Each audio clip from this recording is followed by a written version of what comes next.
Controversial actress, 2 teleserye ang lumampas dahil sa advertisers.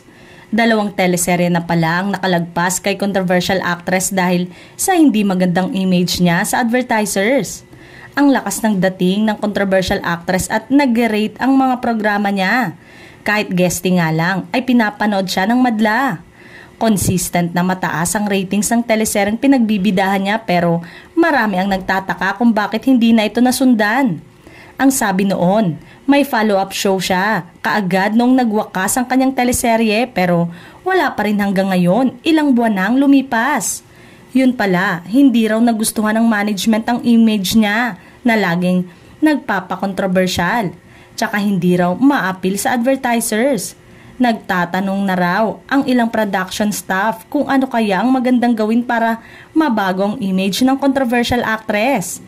Gusto ng advertisers na wholesome at family-oriented ang kanilang endorsers, maging ang TV programs na nilalagyan ng patalastas. Iniiwasan nila yung mga controversial at nasasangkot sa kung ano-anong issue. Ganon din sa kaso ng controversial actress.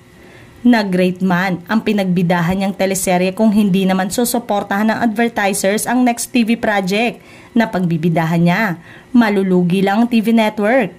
Inaasam naman na magbibida sa pelikula ang controversial actress para matanto natin kung may purchasing power ba ang kanyang avid supporters. Sa ngayon ay marami pa siyang pinagkakabalahan.